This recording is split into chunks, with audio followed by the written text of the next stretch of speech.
afternoon, good morning, good evening. I've been listening to this video and seems to have been very popular among some Zimbabweans. And not only Zimbabweans, to be quite honest, Africans. It's asking a fundamental question: what is stopping Africa from becoming a superpower? One could reduce it to a national level. What is stopping Zimbabwe from becoming a prosperous nation? The answer that the video is giving is that it is outsiders stopping us. I think that is nonsense. The truth of the matter is, we are our own worst enemies. Zimbabwe is a failed state because we have a corrupt, incompetent regime that has ruled the country for the last 45 years. We have a dysfunctional political system. And instead of owning up and dealing with it, we've been brainwashed by Zanu PF into believing that the country's problems, the root cause of the country's all problems, is the West, particularly the former colonial power, Britain. That, I think, is nonsense. But let's just listen to this video clip.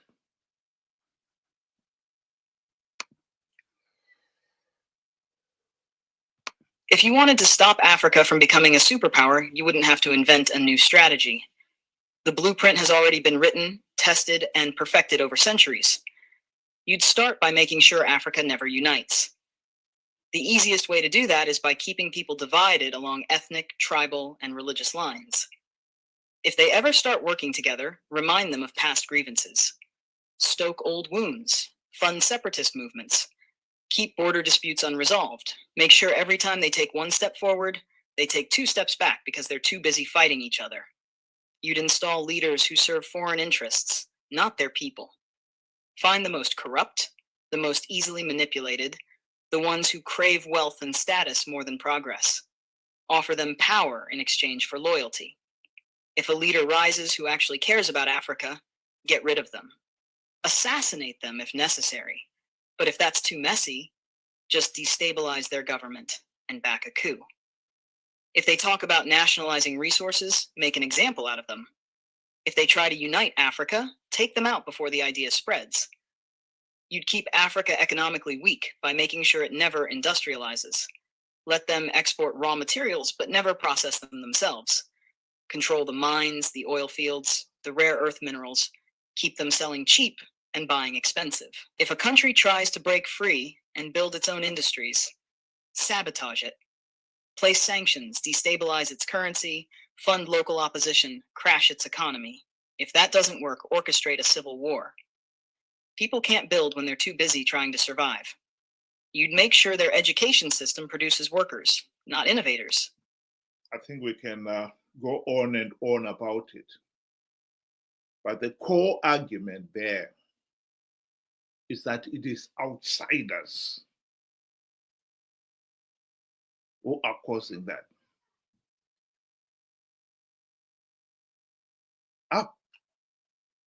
The continent of Africa, we've just 50 years ago, most of Africa were colonized by mostly the West. When the West came in Africa and managed to divide it, it was because the blacks themselves were already fighting among themselves. Those tribal divisions were already there. The whites only took advantage of them. The concept that somehow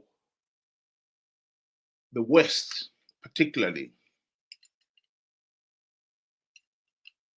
are controlling Africa like the puppeteer, and the Africans are just the puppets, is ridiculous.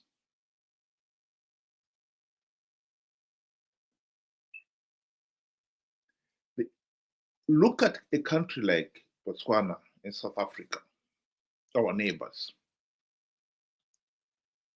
Botswana and South Africa are politically stable and economically prosperous, at least compared to Zimbabwe. What is their secret? They had a functioning political system. They've got a stable and functioning political system.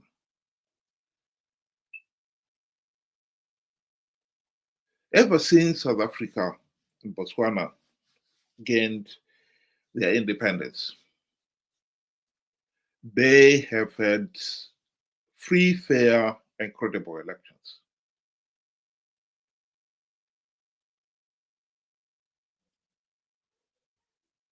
Zimbabwe has failed to do so. No one is disputing that at one point you'll have a corrupt and incompetent regime. But as long as you've got a political system that is able to say, okay, you have failed, let's try somebody else, you are in serious trouble. Zimbabwe's founding fathers, Robert Mugabe and his cronies, Zanu PF cronies, wanted absolute power from the word go in 1980. They established a political system that denied the ordinary person a meaningful say in the governance of the country because they wanted absolute power. They knew that if they had free, fair, and credible elections, they could lose the elections and they'd be booted out of office. That they could not accept. So what did they do? They created a political system in which Zanu PF had the power to rig elections. This has been at the heart of our problem. We've been stuck for the last 45 years with a corrupt, incompetent, and tyrannical regime that has rigged elections to stay in power. And as long as Zanu PF is able to rig elections and stay in power, we are stuck. But of course, Mugabe and his cronies have been going into overdrive, blaming the West for the country's problems.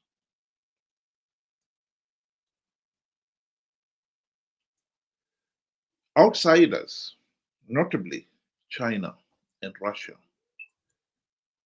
have actually played a significant role in Zimbabwe's economic collapse and political paralysis. Those two Asian nations have played a significant role in making sure that Zanu PF retains absolute power. Who has benefited from it? Russia and China. They've helped Zanu PF to stay in power, and in return, they have retained the power to loot the country's wealth.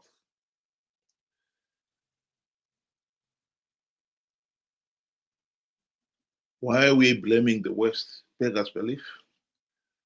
The West have only come in as a convenient scapegoat.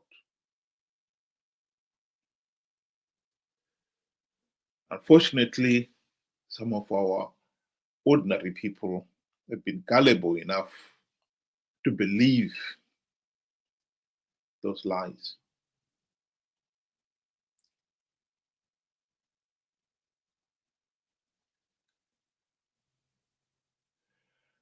Africa has got to realize that its failure to establish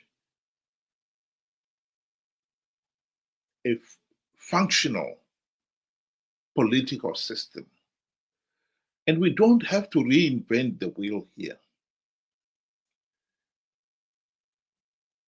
The Greeks, 2,500 years ago, came up with this system that says everyone should have a meaningful say in the governance of the country. Democracy.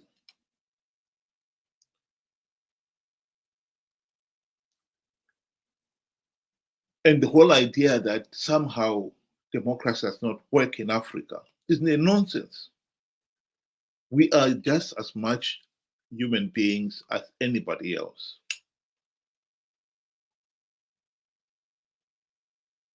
You give an individual the opportunity to exercise absolute power, they will exercise it. They'll never refuse to accept it. So why do we expect that somehow our leaders can enjoy absolute power and still we can enjoy good governance? Beggars belief.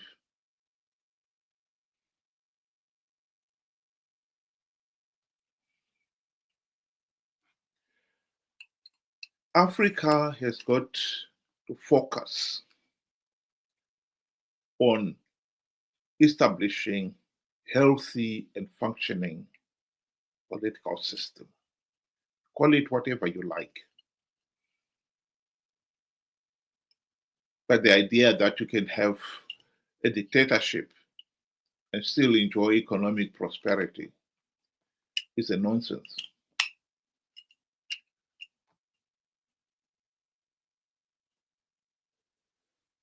Once you establish a political system in which everyone feels they are not being left, they are not being compromised, denied a meaningful say, there will be political stability. The root cause of the fighting is because people feel they are not being represented. Their voice are not being heard. That is natural. We need to focus on those problems and stop wasting time on finding other people to blame.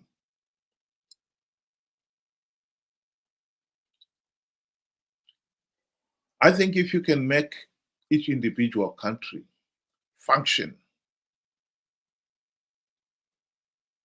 and prosper,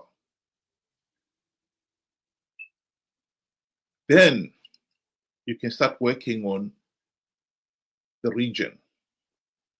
Make that region function and enjoy political stability and economic prosperity. If you succeed, then you can now unite all the various regions to make the so-called United States of Africa. Why anyone is pushing for the United States of Africa when you cannot make each individual country function and stable. Take as belief.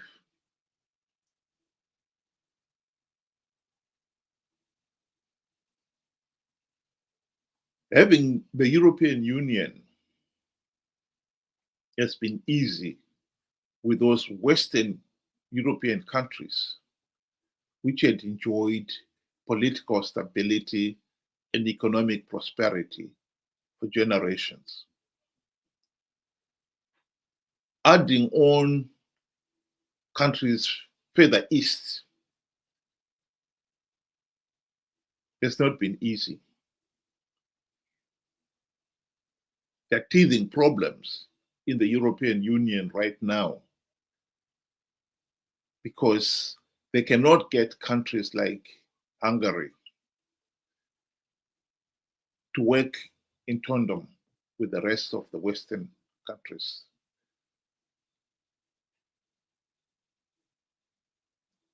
Africa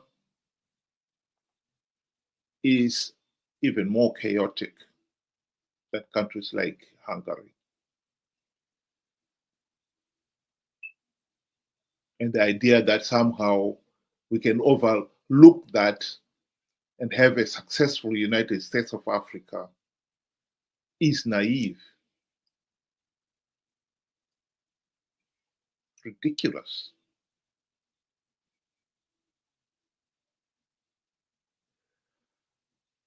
I think the worst thing that has happened to most African countries is to be brainwashed into believing that somehow the West can have power to control the Africans, stop them thinking for themselves. No one can do that.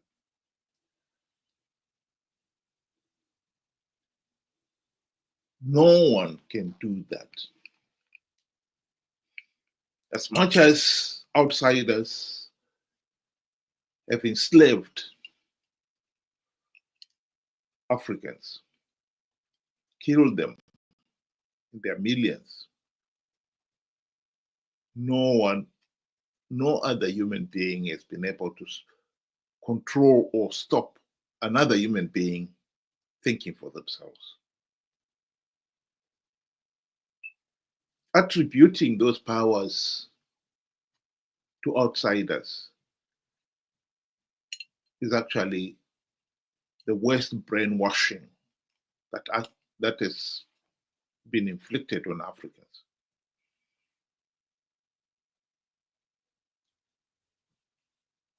Because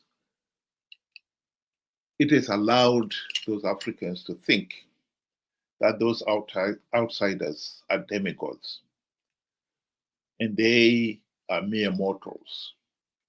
They cannot compete with the gods. No one has stopped Africans thinking for themselves. No one except ourselves. The individual has stopped themselves thinking. Yesterday, Zimbabwe was observing its 45th year of independence. The country has failed to hold free, fair, and credible elections this last 45 years and counting. No outsider has stopped us putting an end to this madness. It is us. We have been too lazy to sit up and say, this is not right, let's put it right. And until we do, Zimbabwe will remain a failed state.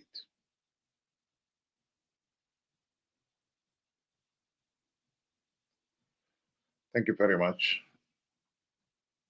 Have a good afternoon.